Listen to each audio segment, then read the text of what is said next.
Bonjour, si vous en êtes d'accord, nous allons commencer. Ça fera arriver les quelques retardataires. Et de toute façon, vous savez, le mardi matin est une matinée un peu compliquée. Donc merci à ceux qui sont déjà présents avec nous.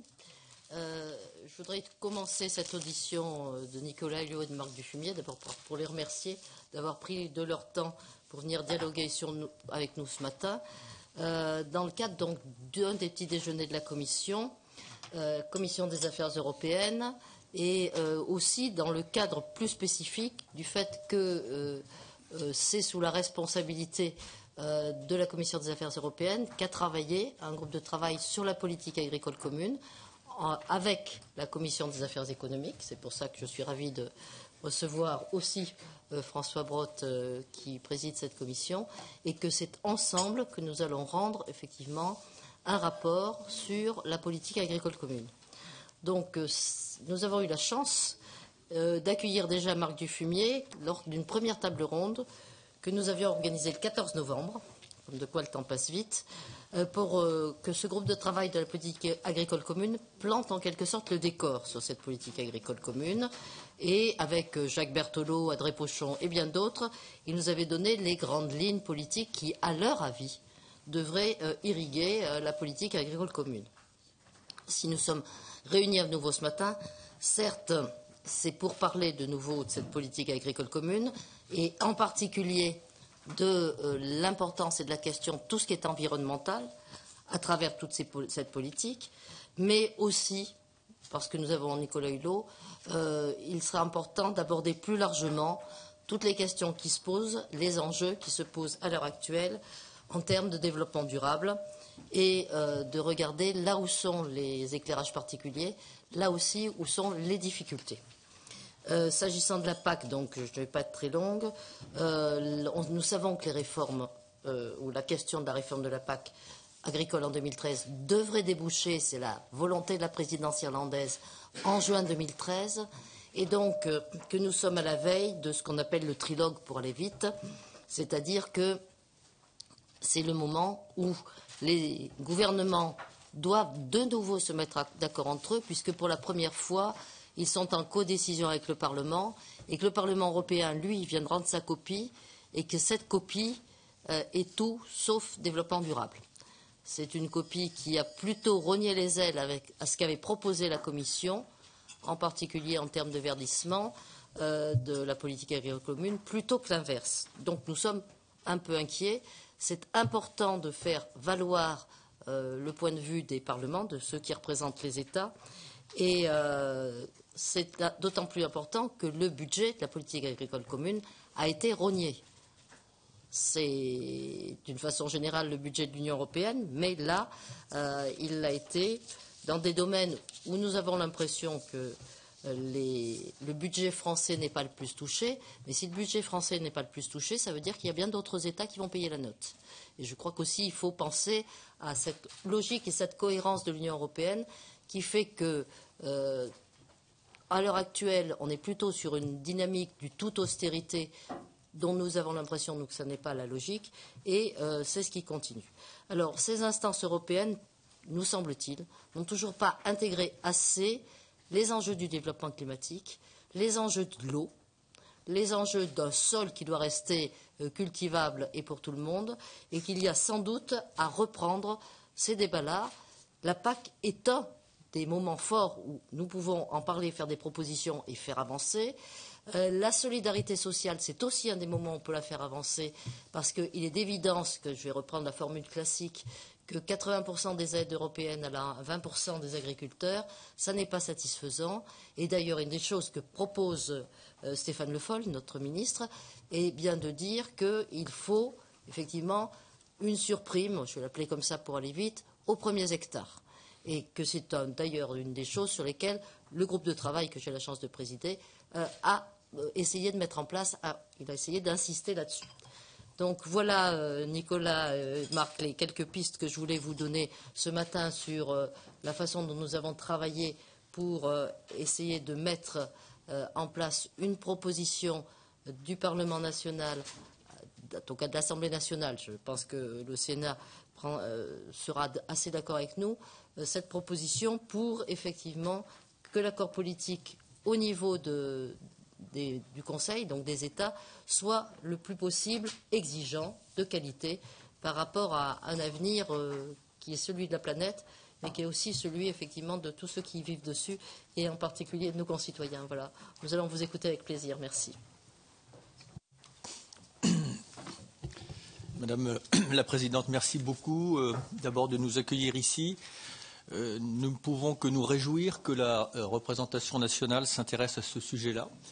On considère notamment qu'à ce carrefour important de révision de la politique agricole commune, il est bien que et la société civile et les représentants des électeurs puissent y participer. Dit autrement, que ce débat ou que ce carrefour ne se fasse pas simplement en catimini.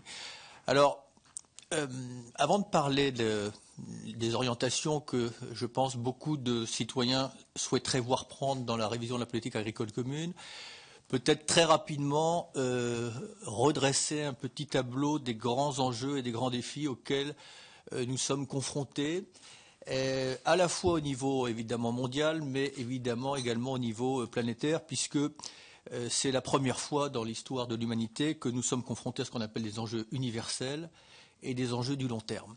C'est d'autant plus difficile de les appréhender que dans le contexte de la crise économique actuelle, ça a donné probablement une occasion d'ajourner un peu plus cette préoccupation, ce que l'on peut comprendre, parce qu'il y a toujours la difficulté de combiner les enjeux du court terme et les enjeux du long terme. D'autant plus que ce que l'on appelle la crise écologique, pour beaucoup de nos concitoyens et même pour beaucoup d'observateurs, reste quelque chose d'assez abstrait, qui n'occasionne pas des souffrances immédiatement palpables. Et en période de difficultés économiques, on a évidemment plutôt tendance à se concentrer sur les souffrances immédiates et que l'on peut probablement régler d'une manière beaucoup plus rapide. Pour autant, je pense que la responsabilité individuelle et collective est importante parce que gardons à l'esprit que nous sommes, que je dirais la fenêtre entre ce que nous pouvons faire et ne pas faire se rétrécit chaque jour.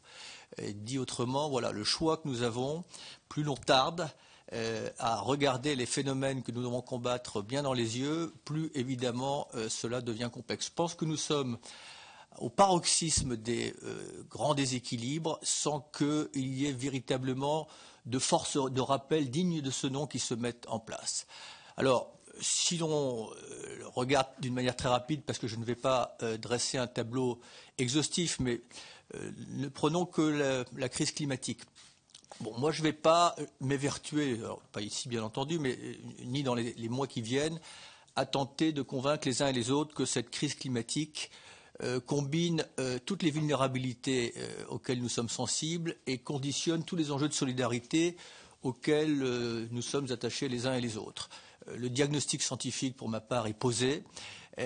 Certains le mettront en cause. Pour ma part, maintenant, il faut qu'on passe justement de ce diagnostic à la proposition politique, chacun là où il est devant prendre sa part de responsabilité. Je rappelle quand même pour les éventuels sceptiques que la Banque mondiale, qui n'est pas coutumière du genre, nous a quand même alerté avant l'été dernier sur les conséquences d'une trajectoire vers 3 ou 4 degrés.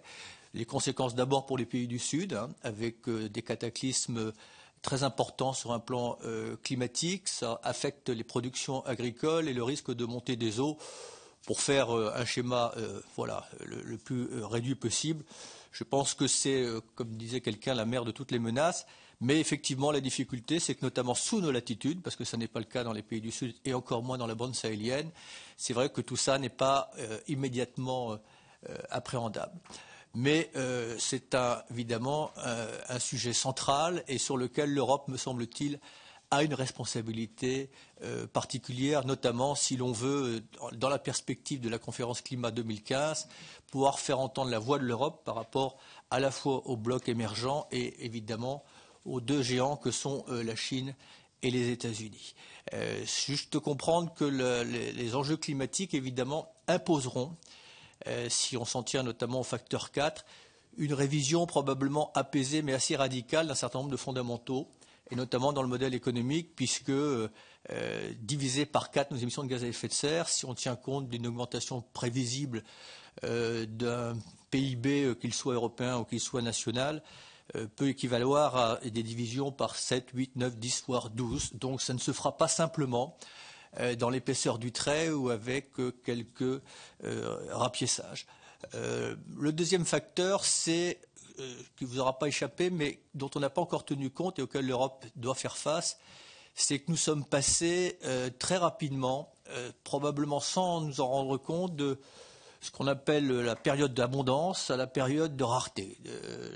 Si tant est que l'abondance ait jamais existé, mais en tout cas cette illusion-là, pour s'en forcer le trait, je pense que chacun peut observer qu'en période entre guillemets d'abondance sur les matières premières ou les ressources naturelles, maintenir des relations apaisées entre communautés, entre États est déjà une affaire assez délicate. Dans une période de raréfaction des ressources, si tant est en plus que nous n'arrivions pas à la pénurie, évidemment les choses seront beaucoup plus difficiles. Je n'ai pas besoin de vous faire un dessin sur le fait que, évidemment, plus la ressource devient rare, plus les tensions sont importantes.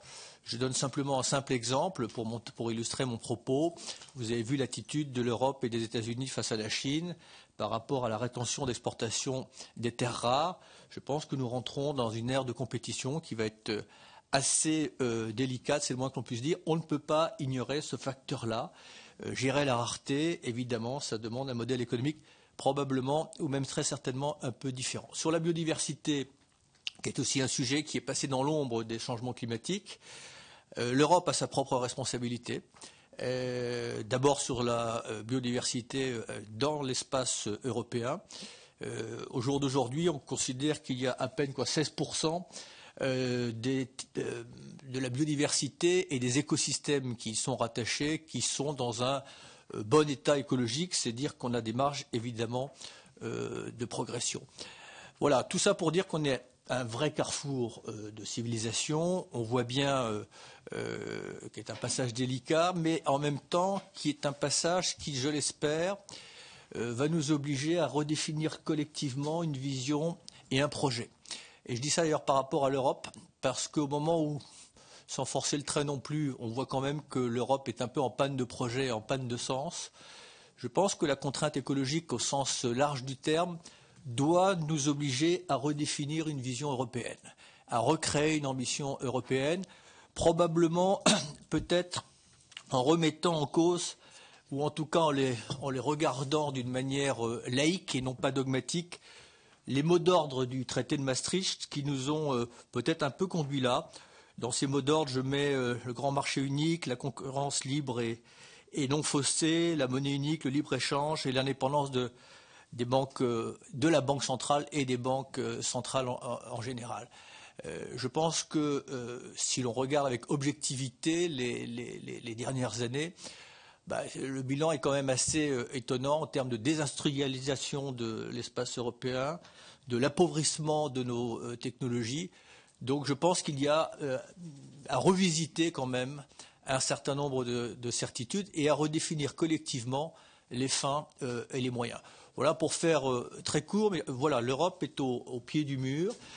D'autres blocs géopolitiques ont anticipé à leur manière ces nouvelles contraintes. Les contraintes du XXIe siècle ne sont pas les contraintes du XXe siècle.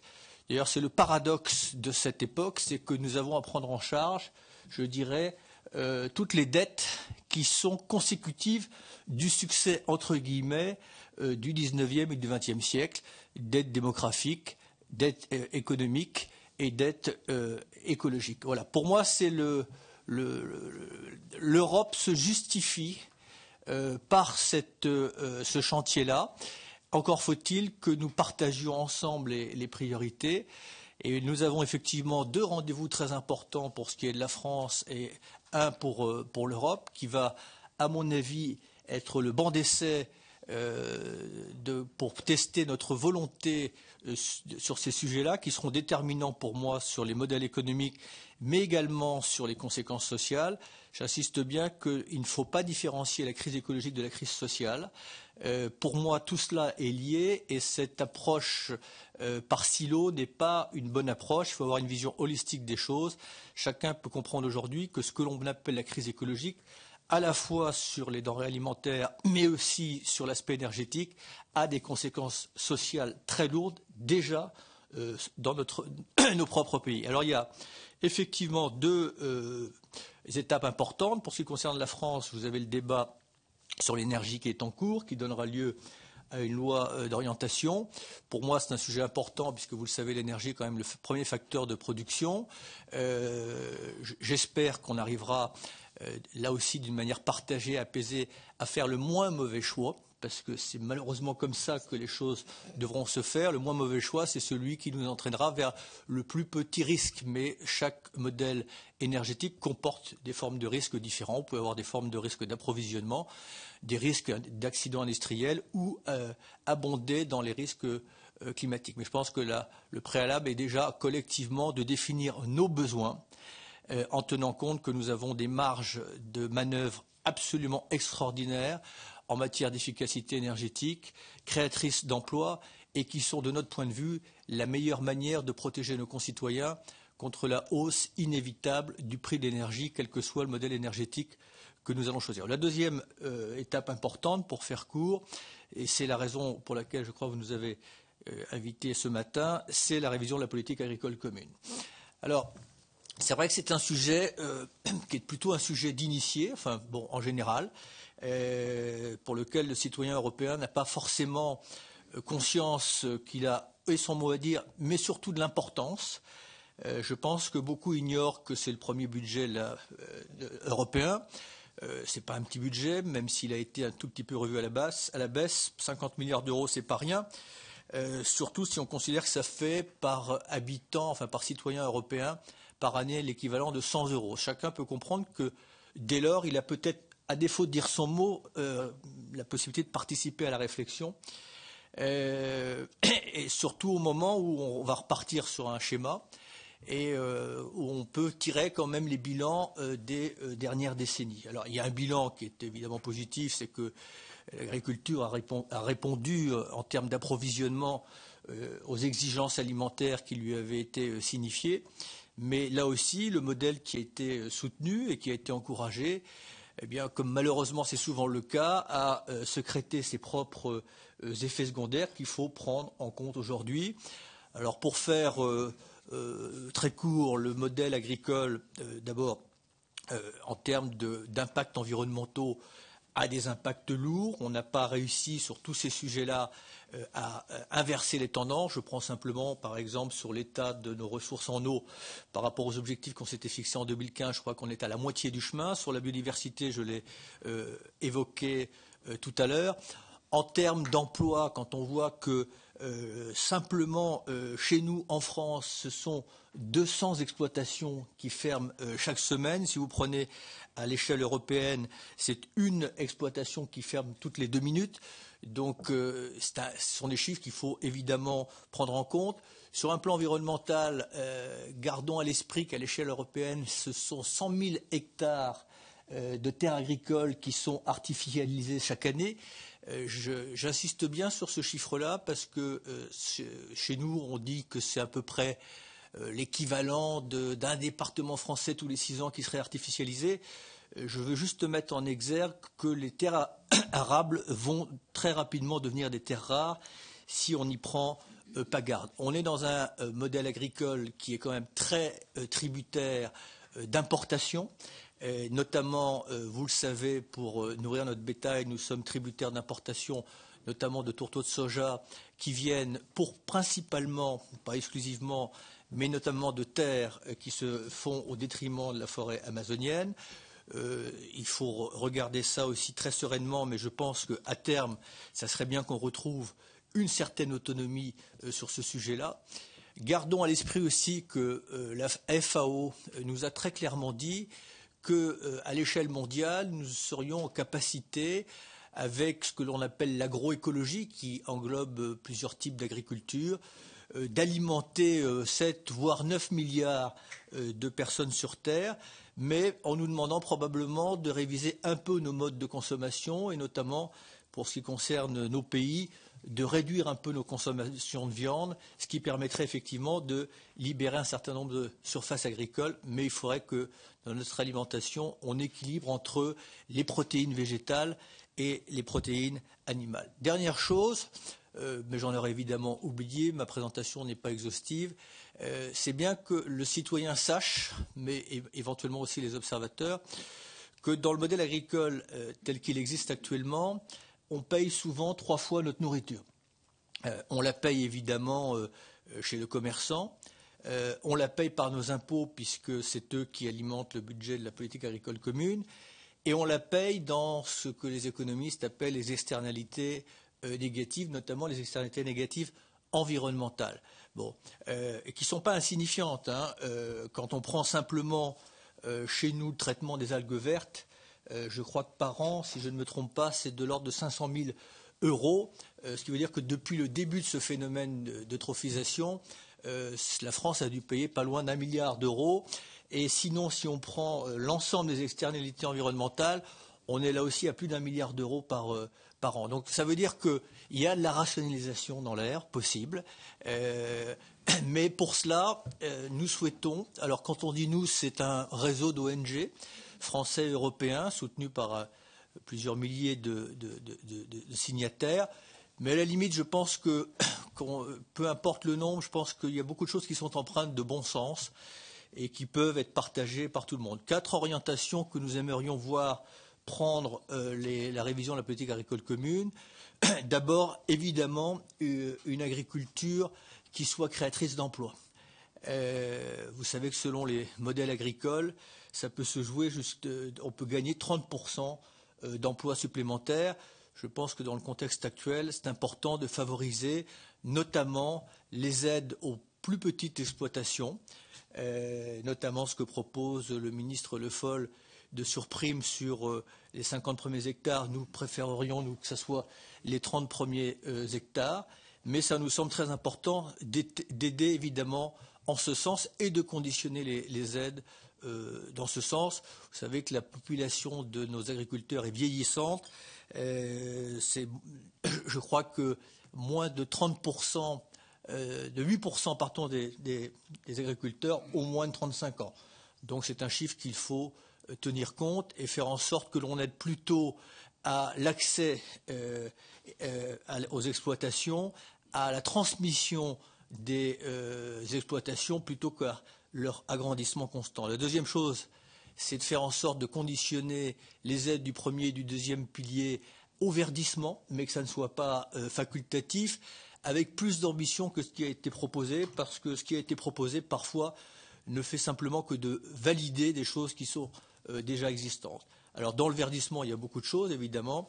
Vous savez que nous poussons beaucoup pour l'obligation des rotations de culture, au minimum 4 rotations, et dans ces rotations, il nous semble très important d'inclure les légumineuses. Et pour nous, c'est quelque chose qui ne doit pas être optionnel, mais qui doit être obligatoire. Je pense que je n'ai pas besoin ici d'expliquer l'intérêt des légumineuses, mais enfin, au cas où, évidemment, elles permettent de limiter les intrants, puisque notamment ces plantes, qui sont parmi lesquelles il y a le trèfle, les pois, les fèves, permettent de fixer l'azote dans le sol et donc pour les cultures suivantes, évidemment, de limiter les intrants en termes d'engrais. Il faut garder des prairies permanentes, il faut essayer de garder des surfaces plus importantes que les 3%, voire tendre vers 10% de haies, de talus, de bois, ne serait-ce que parce que c'est important d'avoir un cortège d'insectes qui équilibre les prédateurs. Et ces cortèges d'insectes, évidemment, on ne peut les avoir que dans ce type d'écosystème. On voudrait évidemment avoir une PAC plus équitable.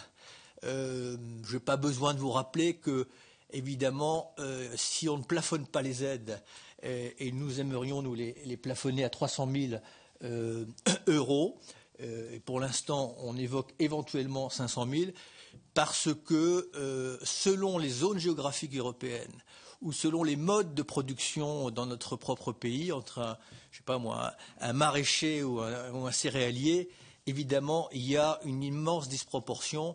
Et je dirais qu'il en est un peu du modèle agricole comme de notre modèle économique et financier.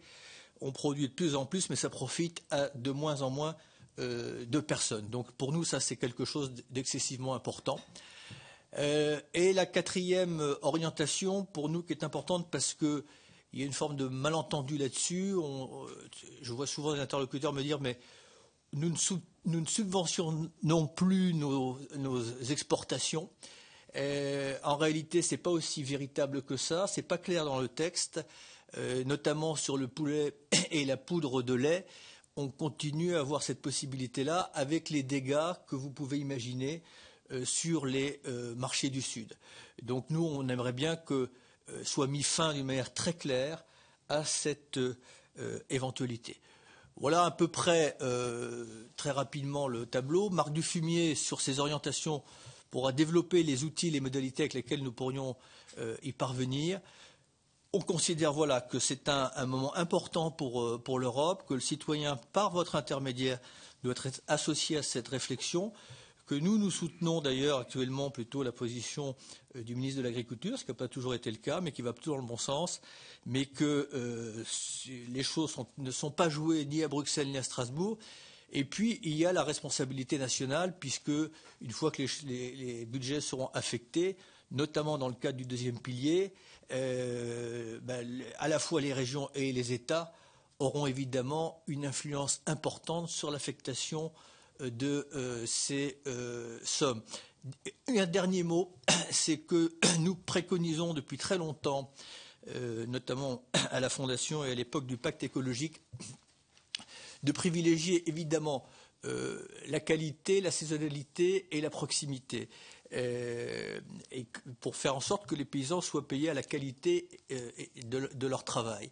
Il y avait une mesure que nous avions portée au moment du pacte écologique qui pourrait refaire surface et qui est, nous semble-t-il, assez structurante, c'est de conditionner l'approvisionnement de la restauration collective, qui doit à peu près chez nous équivaloir à 3 milliards de repas par an, ce qui est quand même pas rien, à des circuits courts, de proximité, de saisonnalité et de qualité, en enlevant un certain nombre d'intermédiaires. On pense que l'on pourrait évidemment structurer et surtout changer d'échelle dans les agricultures de qualité, qu'elles soient biologiques ou agroécologiques, peu importe, et que ça, c'est un levier sur lequel justement la part de responsabilité nationale et territoriale pourrait considérablement jouer. Voilà, donc nous faisons simplement un appel pour partager une vision, une ambition collective sur ce sujet-là, et en même temps sur une vision au niveau européen. Je terminerai en disant que nous souhaiterions, sur le chantier de la transition écologique et énergétique au sens large du terme, nous en fassions un axe de progrès prioritaire, et que dans cette période où la tentation est plutôt d'aller vers l'austérité, nous considérons, nous, que c'est une erreur importante, qu'il vaudrait mieux partir dans un grand investissement de la transition écologique et énergétique. Alors, à l'échelle européenne, il a été chiffré à peu près à 200 milliards d'euros. En période, évidemment, de difficultés budgétaires, chacun peut se demander avec quel argent on peut le financer. Nous considérons que les banques centrales, à travers des banques publiques d'investissement, doivent prioritairement et massivement investir sur la transition énergétique et écologique. Voilà. Merci beaucoup. Je crois que cette vision est partagée, y compris par François Brottes, qui a déjà fait une première proposition de loi qui va dans le sens de la transition énergétique, il me semble, et qui en parlera peut-être tout à l'heure. Mais on va demander d'abord à Marc Dufumier. Nous sommes ravis d'auditionner pour la seconde fois, et qui a permis à certains de mes collègues de découvrir le cycle de l'azote, entre autres. Je donne cet exemple-là parce que ça a beaucoup marqué, qui nous donne donc son point de vue. Et peut-être, parce que moi, c'est une des questions que nous posons, sur les effets positifs ou négatifs de ce que j'appelle une renationalisation rampante de la PAC. Parce que ça donne peut-être de la souplesse à Stéphane Le Foll, mais c'est aussi, me semble-t-il, une solidarité européenne qui s'en va en même temps. Merci. Oui, bonjour, merci bien. Cette politique agricole commune qui est à la veille d'être complètement révisée, les objectifs qui pourraient être celles de cette politique agricole commune, ça va être signalé, mais rappelons-le quand même, une alimentation saine, ce serait pas mauvais, quoi. Pas de dioxine dans le poulet, pas de pesticides sur les fruits et légumes, pas d'hormones ni d'antibiotiques dans la viande ou le lait. Éventuellement pas de cheval dans le bœuf. C'est évidemment un cadre de vie, si possible pas agréable, le plus agréable possible. Enfin, justement, pas d'algues vertes sur le littoral breton, pas de nitrates, pas de pesticides dans nos eaux et autres. C'est bien évidemment les générations futures. Et dans les générations futures, on pense évidemment à la fertilité des sols, l'humus et autres. Mais n'oublions pas, ça vient d'être signalé à l'histoire de la biodiversité, mais dans la biodiversité, il y a les abeilles. Et derrière les abeilles, ce n'est pas une production de miel seulement qui diminue en France, qui a diminué de moitié dans les 15 années, mais c'est aussi la menace sur la fécondation des poiriers, des pommiers et autres. Donc il y a y compris des questions d'efficacité purement économique. Et même d'un point de vue de l'efficacité économique, ça vient d'être dit, il faut raisonner en tenant compte des externalités négatives. C'est le lait pas cher nous coûte très cher. Ça nous coûte très cher. C'est-à-dire, c'est les impôts, c'est les antibiotiques, ça peut nous coûter aussi très cher en espérance de vie en bonne santé, dont on peut craindre que l'espérance de vie des Français en bonne santé aille vers une diminution dans les années qui viennent, même si ce n'est pas encore complètement avéré statistiquement, nous sommes d'accord. Bon, l'équité sociale, l'emploi, enfin, c'est tout ça à la fois. Mais on va essayer d'avoir effectivement une vision holistique. Alors, si maintenant on part des propositions actuelles du Parlement et du Conseil européen, en prenant les modalités un peu concrètes, l'aide aux revenus. Donc, vous savez que c'est le premier pilier. L'aide aux revenus, c'était une aide compensatoire à la baisse des revenus quand l'Europe s'est engagée à aligner les prix intérieurs sur les prix internationaux. Vous savez qu'aujourd'hui, les droits paiement uniques sont en fonction d'acquis historiques, d'avantages acquis. La proposition qui serait la nôtre, c'est de mettre fin à ce droit paiement unique fondé sur des droits historiques et d'arriver à une convergence des aides à l'échelle européenne, une prime unique à l'hectare, un peu indépendamment des productions, et une convergence évidemment totale en France pour 2020, et à l'échelle européenne, quitte à ce que cette convergence des aides soit calculée à parité de pouvoir d'achat. Avec, bien évidemment, ça vient d'être dit tout à l'heure par Nicolas, si possible, nous on aurait été, pour qu'y compris si on parle d'aide aux revenus, que ce soit raisonné sous une forme d'aide par actif. C'est-à-dire que ce soit une aide à l'emploi et une aide à l'actif. Alors évidemment, dans l'état actuel des négociations, nous en sommes extrêmement loin, mais tout ce qui pourra aller vers effectivement une surprime des premiers hectares, une dégressivité dans les aides et un plafonnement que moi je pense on pourrait honnêtement fixer à 100 000 euros. Actuellement, on est en train de parler de 300 000 et même de ne pas le rendre obligatoire. Je veux dire, c'est évidemment, le plafonnement des aides, c'est que de prendre le surplus pour éventuellement, au contraire, redistribuer ces aides pour les petites fermes, c'est-à-dire justement jouer la dégressivité. Mais là, il est question évidemment de l'emploi, de l'équité dans la redistribution. Mais il faut savoir aussi que quand vous redistribuez des subventions à l'égard des petites fermes, vous encouragez des fermes évidemment intensives en travail et en emploi. Ce sont aussi souvent celles qui diversifient leur rotation, leurs assolements et associent agriculture-élevage. Et ça a des effets directs sur, évidemment, l'écosystème, la production et autres. Alors, la question, c'est un peu celle de Daniel sur un éventuel... donc, convergence des aides, ça c'est la solidarité européenne, très clairement. 2020, convergence totale des aides à l'échelle de l'Europe, même si c'est mesuré en parité de pouvoir d'achat. Mais évidemment, la Fondation n'est pas hostile du tout à un recouplage des aides, ces aides aux revenus. Recouplage, c'est-à-dire rendre à ces aides un caractère incitatif. Je parle encore des aides du premier pilier.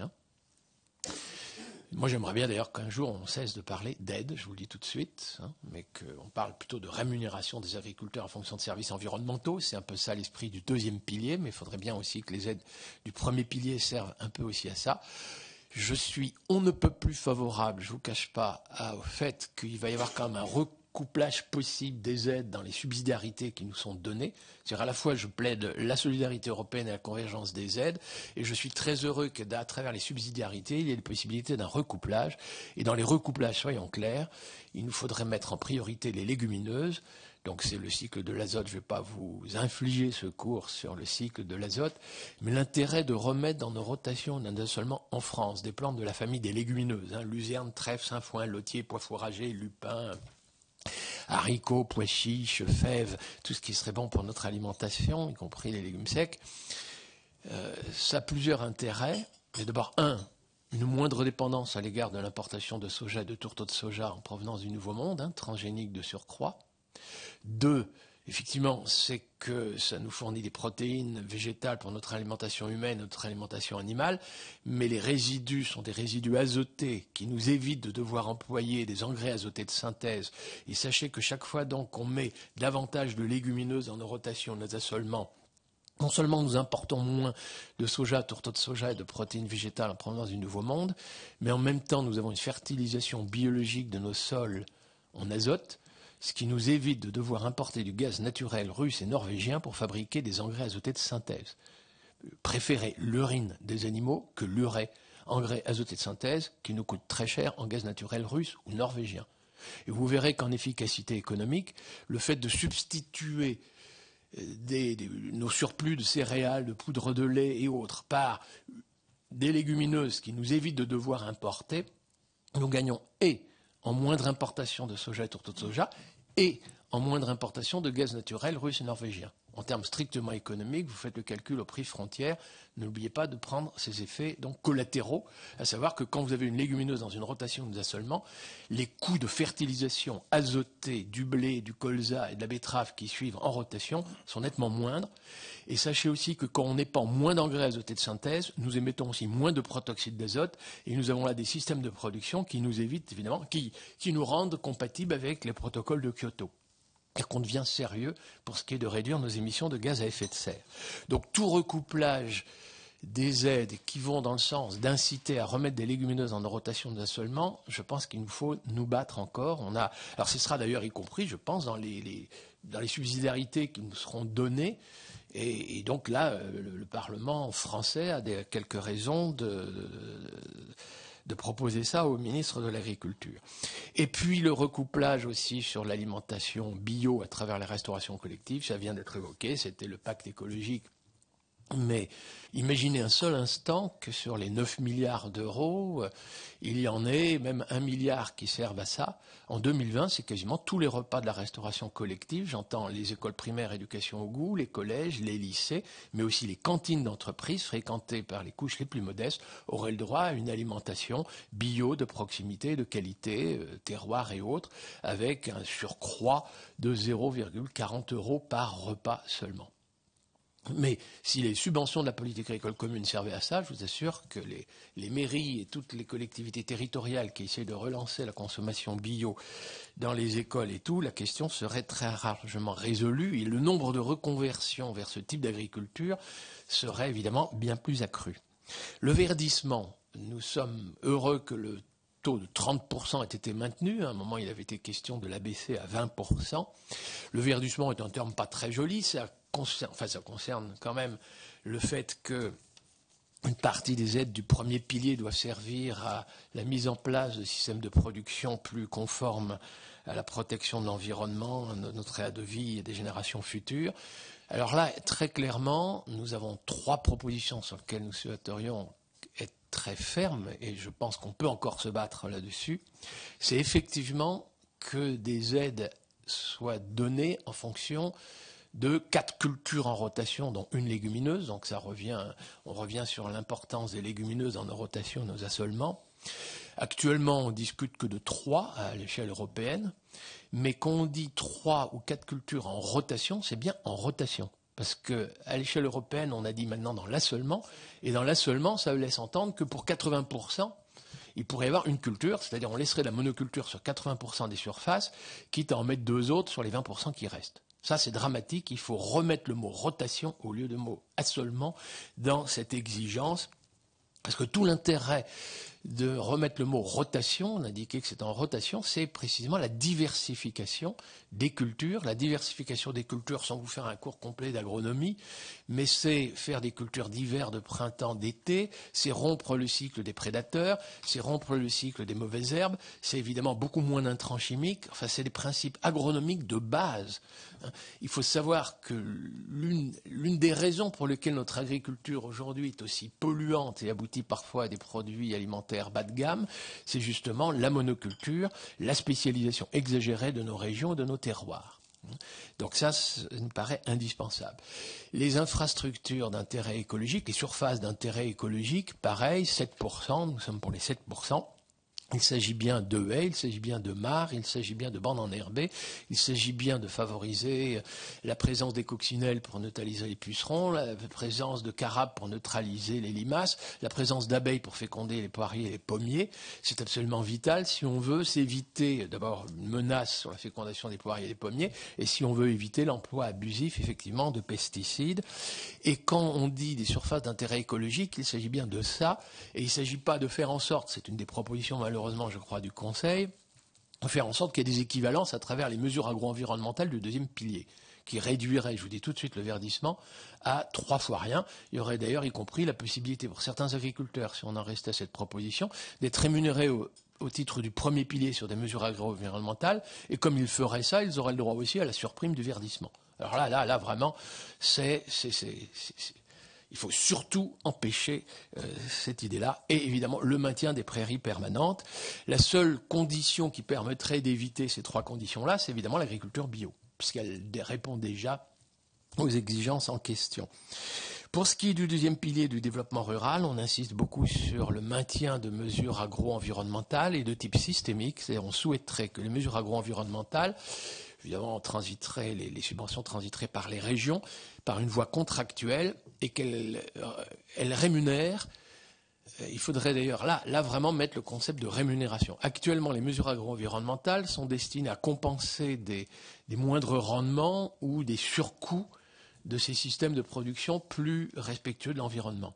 Il faudrait arriver à une conception qui est non. Les agriculteurs, quand ils rendent un service à la société, un service environnemental, doivent être rémunérés pour ce faire. Et le montant, à la limite, accordé aux agriculteurs en relation avec les mesures agro-environnementales, ce serait évidemment la rémunération pour le bien-être rendu à la société.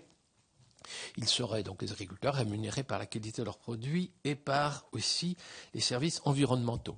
Bon, on insiste aussi pour intégrer dans le deuxième pilier des aides aux jeunes agriculteurs, des aides aux petites fermes, et on est très réservé, pour même pas dire hostile, je ne vous le cache pas en ce qui me concerne, à utiliser les subventions du deuxième pilier pour commencer à assurer les agriculteurs et financer les assurances privées.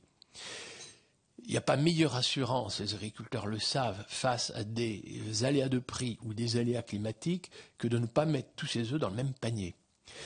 Toute aide à aider les agriculteurs pour s'assurer face à les dangers de la monoculture, c'est encourager encore les agriculteurs à se lancer dans la stricte monoculture, alors que la meilleure des assurances, c'est précisément la diversification des rotations, des assolements et l'association agriculture-élevage. Sur le plan structurel, c'est ça qu'il nous faut encourager, et je ne vous cache pas que l'utiliser le deuxième pilier pour subventionner l'assurance de nos agriculteurs, nous y sommes totalement hostiles. Organisation commune des marchés, pour terminer. Je pense que il n'est peut-être pas anodin d'ailleurs que M. Stéphane Le Foll ait laissé entendre qu'on pourrait peut-être éventuellement rediscuter des quotas laitiers. Je pense qu'il y a urgence effectivement de mettre fin à la disparition des quotas laitiers, qui sont en voie de disparition, c'est engagé, mais je pense qu'il faut remettre ça.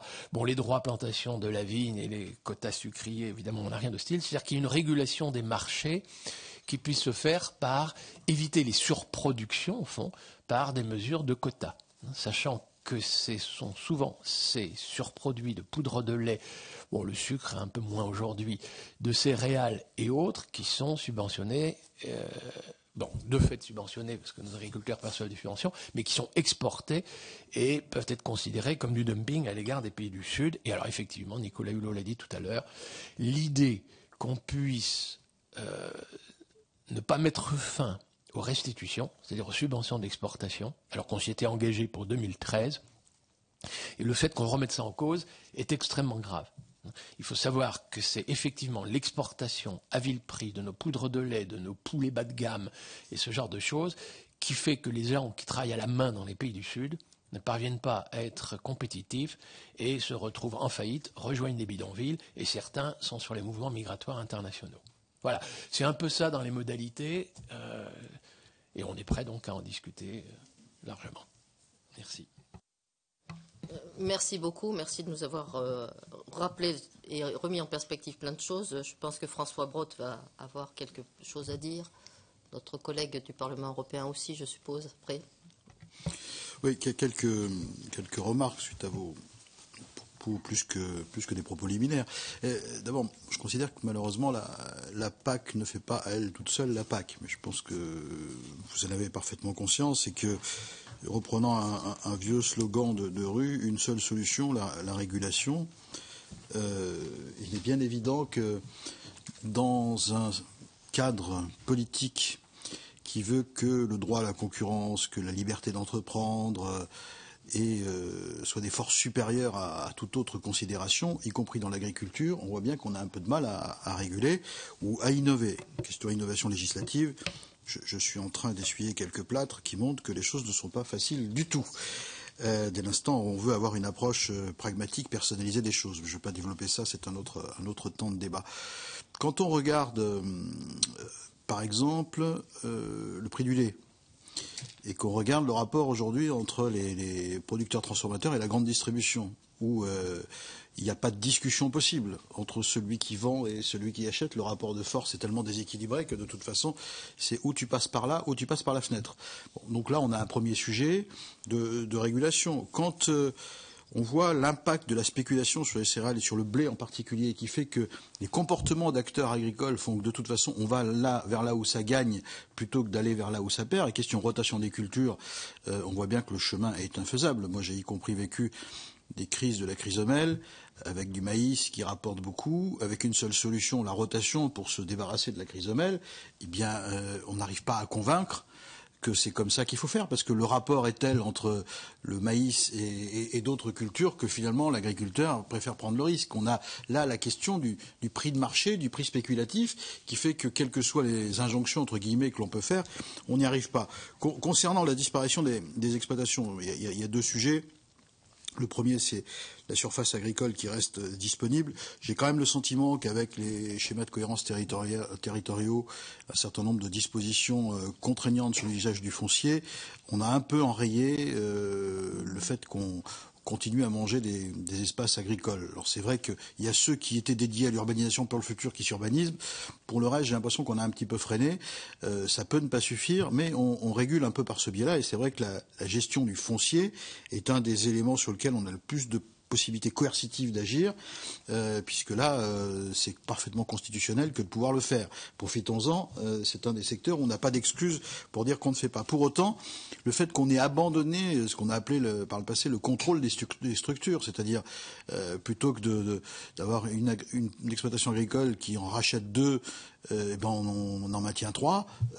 Cette approche, aujourd'hui, n'est pas possible dans le cadre législatif actuel et on en revient à ce que je disais tout à l'heure, liberté d'entreprendre, respect de la concurrence, avec un certain nombre d'effets qu'on n'arrive pas bien à enrayer. Et puis, un autre point, mais qui me paraît peut-être celui par lequel on peut le mieux aujourd'hui infléchir les comportements.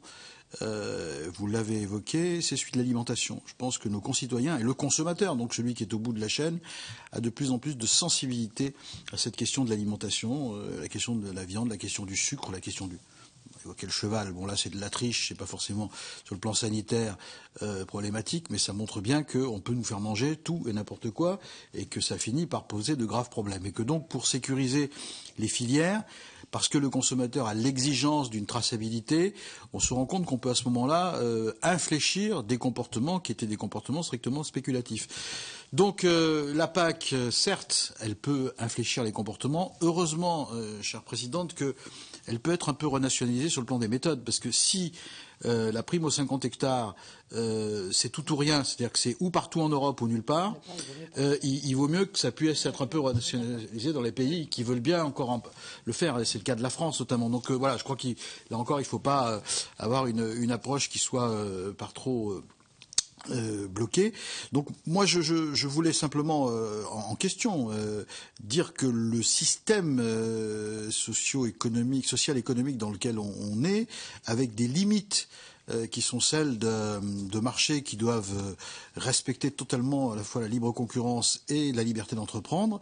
En agriculture, on voit bien qu'infléchir les choses, on a le foncier, on a la traçabilité sur l'alimentation, c'est-à-dire qu'on a les deux bouts de la chaîne sur lesquels on peut effectivement être coercitif. Pour le reste, il faut convaincre sans stigmatiser, parce que c'est vrai qu'on le voit bien pour les réunions qu'on fait les uns ou les autres sur nos terrains avec les agriculteurs, ils en ont un petit peu ras-le-bol d'être toujours montrés du doigt et stigmatisés, parce qu'effectivement, ils ressentent très mal le fait que ce soit eux qui doivent faire par rapport à d'autres qui ont peu de scrupules.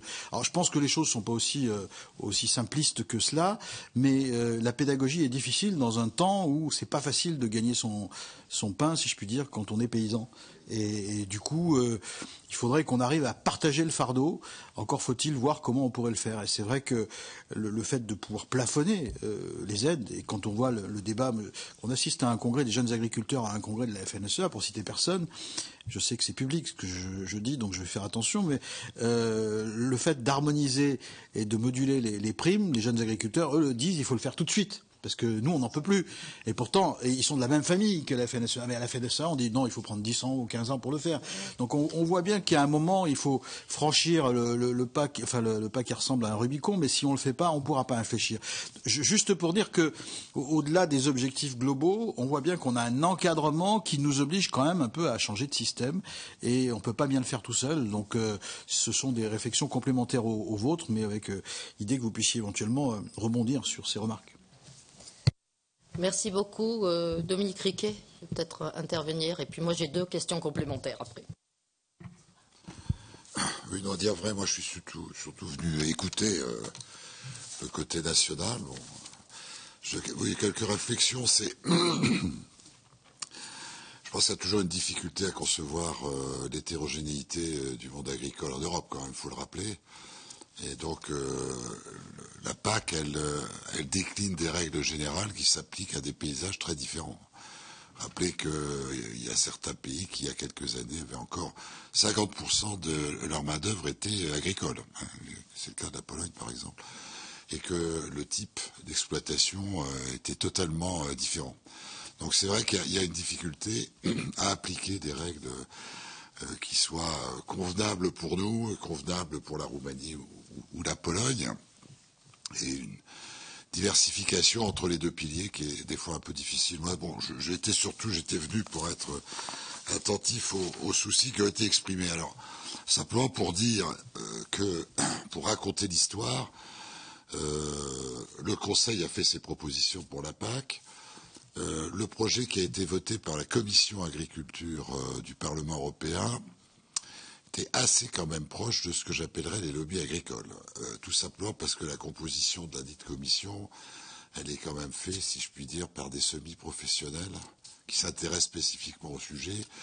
Et la PAC, telle qu'elle a été votée par le Parlement, était quand même redressée dans un sens qui est à la fois un peu plus vers le verdissement, un peu plus vers le découpage, un peu plus vers les plafonnements, même si on n'a pas obtenu ce qu'on voulait partout. Alors, c'est vrai qu'il y a une très grande difficulté si on parle par exemple du plafonnement des aides qui a été évoqué, parce qu'en fonction des pays, ça a des impacts qui sont extrêmement différents. Chez nous, ça a de l'impact. Il y a des pays où ça n'impacte pas du tout. Les plafonds aussi sont effectivement relativement différents en fonction des pays. Bon.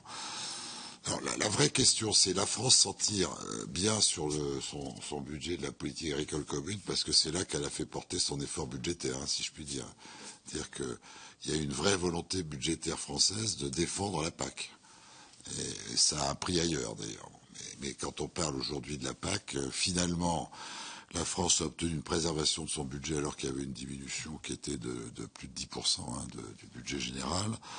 Et elle a obtenu un certain nombre de subsidiarités qui nous intéressent pour justement adapter notre politique dans un cadre européen qui est d'une agriculture un petit peu moins évoluée ou sophistiquée que la nôtre, je dirais un peu moins diversifiée, parce que la France, c'est aussi un pays où vous avez des choses extraordinairement différentes, ce qui n'est pas le cas de tous les pays. C'est de l'agriculture de moyenne montagne, qui est extrêmement, parcellaire, soigneuse, et difficile d'ailleurs pour les exploitants, jusqu'à des céréaliers qui peuvent aligner 1000 ou 1500 hectares de céréales, ce qui n'est pas du tout la même chose. Ça, c'est assez spécifique de la France quand même, et c'est notre difficulté. Moi, j'ai pris note des soucis sur la création d'emplois, le verdissement, le plafonnement des aides. Bon, je pense qu'on ira vers un plafonnement des aides, pas autant qu'on l'aurait voulu, mais on ira. L'aide au premier hectare, aux premiers hectares, on va y aller aussi. Alors, il y a deux choses, moi, qui m'ont un petit peu frappé dans vos propos. C'est, vous parlez peu de l'organisation des marchés, assez peu, qui était un sujet qui nous a beaucoup occupés quand même. Parce qu'il faut savoir que cette organisation des marchés, c'est elle qui est adossée à la production et donc au comportement, c'est clair, et aussi aux revenus des agriculteurs, donc forcément aussi à leur comportement. Et c'est un sujet important, c'est vraiment quelque chose qui nous a assez bien préoccupés. Et de manière également un peu plus importante pour nous, c'est l'aide à la subvention. Vous la voyez comme extrêmement pernicieuse vis-à-vis des États du Sud, mais elle n'est pas tellement dirigée vers les États du Sud en réalité. Elle se place bien dans le cadre de l'OMC, si je puis dire, ou du protocole de Doha, avec des pays qui sont plus maintenant émergents, ni entre parenthèses en voie d'émergence, mais des pays qui sont des géants agricoles. Et donc les subventions à l'exportation, elles sont pas... Bien sûr qu'elles ont les effets pervers que vous décrivez, mais elles ne peuvent pas être vues spécifiquement comme des subventions nord-sud, mais aussi comme des subventions est-ouest ou est-est. C'est comme on veut, mais qui sont d'une nature différente. Voilà. Je termine simplement en disant que mon sentiment, c'est que les soucis qui ont été exprimés par M. Hulot et Dufumier, qui sont des soucis, je dirais, non gouvernementaux, rejoignent les soucis gouvernementaux tels que Stéphane Le Foll a pu les exprimer au gouvernement actuel, et aussi les soucis de pas mal de gens dans le cadre du Parlement européen, pour parler de l'institution que je représente, avec des grandes difficultés qui sont dues à l'hétérogénéité des pays du Conseil. On voit bien qu'on veut aller vers plus de responsabilité écologique qui tiennent à tout ce qui a été dit. Bon, note que le souci sur les protéagineux, par exemple, a été assez bien intégré dans la réforme de la PAC, et je crois qu'il y restera. La difficulté du verdissement entre le premier et le deuxième pilier, le fait qu'on donne des plis d'aisance aux politiques dont la France, finalement, ne se plaindra pas. Vous avez souligné que la subsidiarité de ce côté-là, elle restait correcte. Pour nous, c'était une opportunité. L'aide différenciée avec une aide aux jeunes agriculteurs, avec une aide aux premiers hectares, avec un plafonnement des aides, ça rentre pour la première fois de manière plus évidente dans la PAC. Donc je termine en disant, il y a un glissement de la PAC dans le bon sens, c'est-à-dire la politique agricole commune telle qu'elle a été définie il y a maintenant plus de 40 ans, et qui visait à deux choses, qui visait à assurer l'autosuffisance alimentaire, mais je vous rappelle aussi qui visait à assurer aux paysans en Europe un revenu moyen égal au revenu moyen du citoyen français, du citoyen européen. Il y avait une politique de production, une politique de revenu quand même. Cette politique, elle est en train voilà, c'est comme un pétrolier, un méga pétrolier, elle tourne tout doucement, avec beaucoup de difficultés qui sont dues à la fois aux enjeux, aux différences européennes entre les pays, avec des pays qui sont rentrés il y a maintenant assez peu de temps, qui ont des structures agricoles différentes, etc. Mais dans le sens où vous le désirez, dans le sens où nous le désirons, qui sont comportements plus responsables, plus écologiques, plus solidaires, avec également un meilleur partage de la ressource financière vers ceux qui en ont le plus besoin. Et puis alors d'autres soucis, mais qui ne sont pas directement, qui ne sont pas seulement impliqués dans la PAC, qui sont très très importants et qui tiennent à la préservation de la terre. Voilà, je crois que ça c'est quelque chose qui est extrêmement important. Et tout ça, ça rentre un petit peu à la fois. Donc si vous voulez, voilà, le super tanker, il tourne tout doucement. Non, pas autant que vous le voudrez, parce que manifestement, tous les pays d'Europe ne sont pas la France. Tous les paysans d'Europe ne sont pas français. Et donc, on est obligé de faire la part d'une solidarité, la part aussi d'une composition agricole qui est différente. Voilà. Voilà les remarques, mais c'était intéressant d'entendre quels étaient les soucis exprimés. Merci. François Brault, tu veux rajouter Non, j'ai oublié un argument, mais je pensais que notre collègue député européen aurait aussi parlé des règles de concurrence, parce qu'elles nous sont très souvent imposées par les directives dans tous les secteurs. Et on évoquait tout à l'heure les cantines, la restauration collective. Bon, on voit bien qu'on est obligé de tordre le cou au marché public quand on veut effectivement arriver à être volontariste sur ce terrain-là, parce que sinon on passe pas. Alors c'est pas seulement des considérations franco-françaises pour le coup, mais c'est certes un marché d'appel pour infléchir significativement l'offre. Et on voit bien que sur ce terrain-là, au-delà des vœux parfois un peu pieux, on a du mal à les mettre en œuvre. Moi, dans ma commune, on est à 80% de bio et de local, mais je vais me faire tirer les oreilles, je le sais, sur le plan du respect et du non-respect du Code des marchés publics. Merci. Alors moi, je voulais rajouter 2 petites questions pour vous laisser aussi le temps de nous répondre. La première, puisque moi je représente une zone de moyenne montagne aussi, c'est on essaie de travailler sur une réflexion par rapport à la loi montagne, sur ce qu'on appelle les aménités. C'est-à-dire, si on arrêtait d'être dans le négatif et qu'on dise qu'il y a du positif et qu'il y a des choses qui sont apportées. Alors, quand on fait, par exemple, et la question, par exemple, c'est l'agroforesterie, ça peut rentrer ou ça ne peut pas rentrer à côté des haies, etc. Et c'est intéressant de voir quand on discute avec les agriculteurs qu'on leur dit, mais attendez, les linéaires de haies, non seulement ça aide sur la biodiversité, mais après vous allez en faire quelque chose du côté du bois, énergie, etc. etc. Donc est-ce que ce travail-là, si on le pousse un peu plus, on va commencer à essayer de le nommer dans la PAC, est-ce que ça aide ou pas? Certes, même si c'est un débat national qu'on met là-dessus. Mais sur la nationalisation, moi je voulais insister sur une chose, c'est que comme par hasard, j'entends bien ce que dit François Brault, mais comme par hasard, la renationalisation, c'est sur le second pilier. C'est-à-dire qu'on laisse aux États la responsabilité environnementale, quelque part. Et c'est pour cela que le groupe de travail, on essaie de réfléchir sur questionner correctement le verdissement du premier pilier pour que ça reste de la responsabilité du premier pilier, malgré tout. Parce que sinon, c'est aussi comme cela.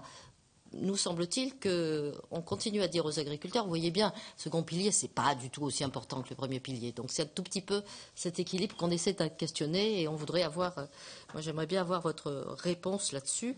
Et puis une seconde question qui, pour moi, est d'un autre ordre et qui est, je pense que pour les deux aussi, c'est que la biodiversité, nous sommes en train, en même temps, de travailler sur une autre directive qui va, j'espère, être prise, qui est celle de l'Europe adhère au protocole de Nagoya.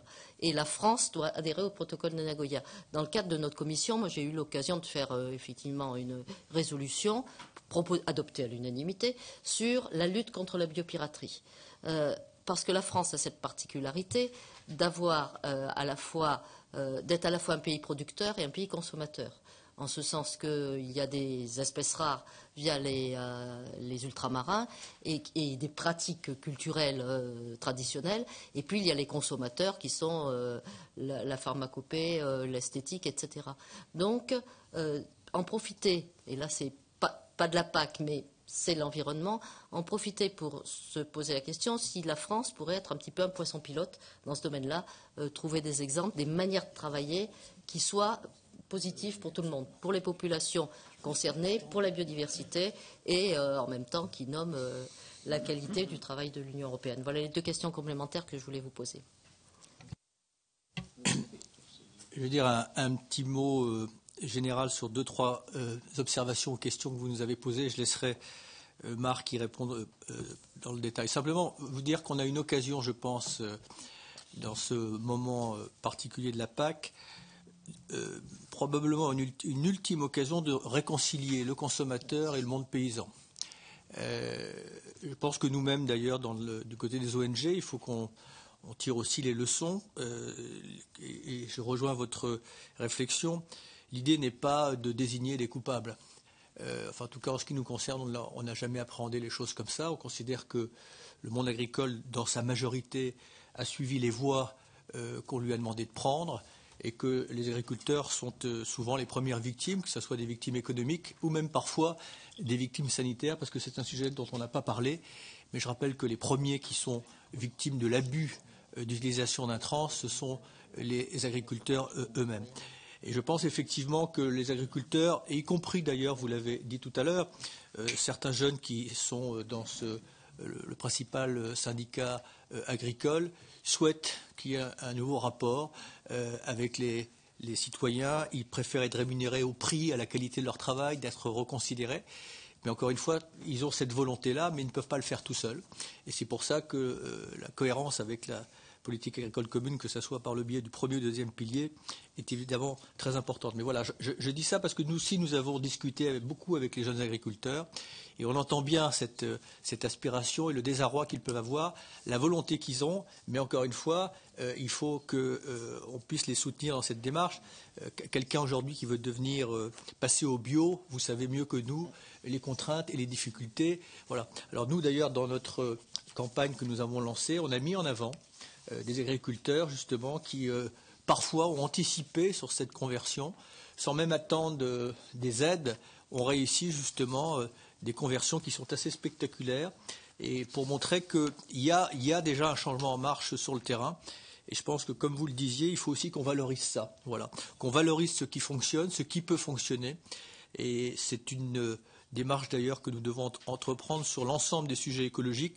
Je pense que maintenant, nous avons une obligation de passer du constat à une vision. Voilà. Parce qu'effectivement, on ne mobilise pas sur un constat. On mobilise sur une vision, sur des idées, sur des propositions. Enfin, je fais cette petite réflexion, mais c'est très important pour nous, parce qu'il y a des choses qui fonctionnent, y compris dans nos territoires, voilà, qui sont très étonnantes. Vous parliez de l'agroforesterie. Moi, j'ai vu des choses très étonnantes qui permettent effectivement aux paysans et aux agriculteurs de diversifier leurs revenus. Et quand on parle de l'agroforesterie, souvent on a une vision, enfin, pour les non-initiés, un peu archaïque. On a le sentiment, comme l'agriculture biologique, de revenir à des pratiques agricoles très anciennes. En réalité, c'est une alliance justement entre le bon sens paysan et parfois ce que la recherche a de plus sophistiqué. Donc il ne faut pas avoir cette vision-là de cette évolution. Je veux rappeler effectivement, parce que vous l'avez évoqué dans un autre ordre d'idées, que en 2008, les spéculateurs, ils ont migré des marchés financiers vers le marché des matières premières et notamment des ressources agricoles, enfin des matières agricoles. Voilà, ça c'est un sujet qu'il faut, enfin c'est pas un sujet, c'est quelque chose qu'il faut bien garder en tête avec les conséquences évidemment que ça peut avoir. Et nous souhaiterions, nous, qu'à terme, évidemment, on puisse soustraire à la spéculation ce que j'appelle ces biens communs, parce que ça, c'est un sujet tout à fait central. Et puis, juste un mot sur le code des marchés publics que vous avez évoqué tout à l'heure, et la difficulté, évidemment, parfois des collectivités. Je montre un exemple. Nous, on a travaillé avec la Fondation, avec la ville de Lons-le-Saunier, c'est ça. On a réussi, mais enfin, c'est un exemple parmi d'autres, à faire en sorte de passer un contrat entre la collectivité, les agriculteurs qui ont changé un peu leur méthode pour faire en sorte que les impacts, notamment sur les ressources en eau, soient plus faibles. Mais la municipalité a passé un contrat d'approvisionnement avec les agriculteurs pour les cantines scolaires et les cantines publiques. Bon, le cercle vertueux est possible, mais c'est vrai qu'il faudrait probablement, pour donner un peu plus de marge de manœuvre, que le code des marchés publics puisse, au mieux faisant environnemental, avoir un peu plus de marge de manœuvre. Enfin, voilà moi ce que je voulais dire déjà à ce stade-là. Marc. Merci bien, sachant Marc qu'on va être très contraignant parce que nous avons la conférence des présidents à 10h, donc nous avons 5 minutes. Merci à vous. Non, merci. Non, donc rapidement, mais alors effectivement, ce rappel des règles de la concurrence, du droit à la concurrence et de la liberté d'entreprendre, enfin, s'il y a bien un secteur à l'échelle mondiale qui n'est absolument pas dans cette logique-là, c'est bien celui de l'agriculture. Et quand on parle de 50 milliards d'euros d'aide, on est absolument dans la distorsion par rapport aux règles du marché. Donc il faut être très clair. Et nous savons très bien que si rien n'a été signé dans le cadre de ce qui était le cycle de Doha, c'est à cause de l'agriculture que tout a échoué. Enfin, si tant est que c'est un échec, parce que je pense que le mandat était erroné. Donc c'est plutôt un succès le fait que rien n'ait été signé. Mais soyons clairs, on est ces injonctions à la libre concurrence, au libre-échange, la libre concurrence, puis on va voir pour ce qui est du droit d'entreprise, on est dans un des secteurs de l'économie à l'échelle mondiale qui est le plus subventionné, sur lesquels les États interviennent le plus fortement. Et c'est bien de ça dont on parle, puisqu'on parle de politique agricole commune, de l'intervention des États, de l'Union européenne, sur son agriculture. Donc cette injonction sur le libéralisme, je crois, enfin un peu libéral, il faut en être extrêmement prudent, en sachant que d'ores et déjà, quand on regarde les rivaux dans les partenaires à l'OMC, les États-Unis ont un programme de ce qui était les food stamps, c'est-à-dire de relance de leur marché intérieur par les prix, en faisant en sorte que l'État achète des produits agricoles sur leur marché intérieur pour destiner aux populations pauvres, et que dans les dernières mesures, ça ne s'appelle plus food stamp, ça s'appelle SNAP, et je vous signale que dans le SNAP, le N, c'est nutritional. C'est-à-dire qu'il y a bien une volonté des États-Unis de relancer leur marché de localité, il y a et l'exigence de nutritionnel et de proximité dans la relance de leur marché intérieur destiné à l'alimentation des plus pauvres. Je ne vois pas pourquoi nous, on s'interdirait ça avec la restauration collective moins clientéliste que les food stamps aux États-Unis. Je vous signale que je reviens du Brésil, et le Brésil fait exactement la même chose. Ce n'est pas seulement le bourse familiale et autres, mais ils ont un programme, effectivement, de relance de l'agriculture familiale à proximité de la restauration collective. Donc nos principaux adversaires, j'allais dire, au sein de l'OMC, quand ils dénoncent les effets distortifs de la politique agricole commune, se permettent des choses que nous, on s'interdit au nom du fait qu'en 2013, avant 2013, on devait avoir signé quelque chose dans le cadre du cycle de Doha. Non, le cycle de Doha, c'est terminé. On a le droit de se donner des politiques tout autres. Alors, allons-y maintenant, droit d'entreprendre. Il est clair qu'il faut absolument éviter toute forme d'agriculture administrée. La planification centralisée et administrative de l'agriculture, c'est un échec. Au moment où l'Union soviétique échouait, il n'y avait pas d'agriculture plus planifiée que l'agriculture européenne dans le cadre d'une économie de marché. Les prix étaient quand même fixés. Il y avait effectivement, vous avez raison, il faut davantage parler de l'organisation commune des marchés. Mais c'est bien vers quelque chose comme ça qu'il faudra quand même essayer de revenir. Et en particulier, donc, si on parle d'aide, enfin les 9 milliards pour ce qui est de la France, au fond, l'essentiel, c'est de retrouver quelque chose qui est, en économie de marché, définir des bonus et des malus qui font que les agriculteurs travaillant pour leur intérêt privé et sans jamais être stigmatisés, droits dans leurs bottes, travaillant pour leur intérêt privé, mettent en place les systèmes de production les plus conformes à l'intérêt général. Puisque justement, il nous faut lutter contre les externalités négatives, ça nous coûte très cher. La lutte contre la crise au mel, effectivement, elle se passera par une diversification des rotations, des assolements. Et si on ne parvient pas à créer des rapports de prix, malus, ça peut être aussi des taxes, taxes sur les engrais azotés de synthèse et autres. Mais les bonus, ça peut être les subventions de la politique agricole commune pour faire en sorte que les agriculteurs trouvent désormais intérêt à ne cesser la monoculture de maïs et mettre des luzernes dans leur rotation. C'est très clairement en subventionnant les légumineuses qu'on parviendra à éviter la monoculture et la crise au mel. Donc, soyons clairs, c'est ça qu'il nous faut argumenter. On reste en économie de marché, on crée des conditions de rapport de prix avec des bonus et des malus qui font que les gens droits dans leurs bottes, n'étant plus stigmatisés, sont fiers de rendre des services environnementaux à la société. Organisation commune des marchés, c'est vrai, on en a beaucoup trop peu parlé, sauf pour les quotas laitiers qu'il nous faut absolument rétablir, les quotas sucriers sur lesquels je suis d'accord pour qu'on les maintienne, et des droits aux plantations de la vigne. Mais moi, je crois qu'il ne faudrait pas s'interdire, et ça peut être négocié au sein de l'OMC, des stocks régulateurs. Si on veut éviter la spéculation sur les marchés internationaux, il nous faut remettre des stocks régulateurs sur tous les produits tels que les céréales, la poudre de lait et autres. Ça aussi, ça doit pouvoir se négocier à l'échelle internationale et l'Europe doit pouvoir y être pour quelque chose. Voilà ce que j'avais envie de dire. Alors, les aides du premier pilier, moi je suis pour les 3 conditions qu'on disait, les surfaces d'intérêt écologique, les cultures en rotation, les 4 cultures en rotation, et le maintien des prairies permanentes, ça, il faut une convergence européenne, il faut que ce soit uniforme à l'échelle de l'Europe. Et, à mon avis, c'est faisable, mais il faut se battre pour qu'il en soit ainsi. Et les mesures agro-environnementales, c'est effectivement très intéressant, notamment quand ça transite par les régions, parce qu'effectivement, par voie contractuelle, on peut envisager des aspects un peu systémiques, compte tenu des particularités des terroirs et des territoires. Et l'agroforesterie y aura sa place. Alors, Nicolas insistait énormément là-dessus tout à l'heure, et je partage.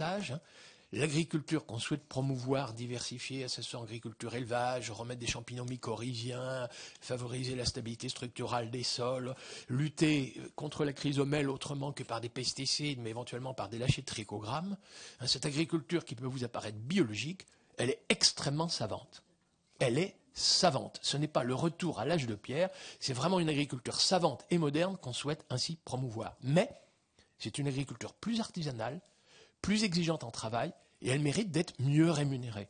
On a 9 milliards d'euros, faisons en sorte que cette agriculture-là soit correctement bien rémunérée, avec des agriculteurs droits dans leurs bottes, fiers de ce qu'ils font et conformes à l'intérêt général. Merci. Merci beaucoup. Merci à vous d'avoir pris du temps pour discuter avec nous. Je pense que dans notre rapport, nous avions déjà bien entendu, nous allons essayer de faire passer le maximum de ce qui nous paraît donner du sens, et que de ce point de vue-là, ça va aider le ministre Le Foll à négocier, parce que l'Irlande est bien décidée à ce qu'on finalise au mois de juin. Merci à vous encore.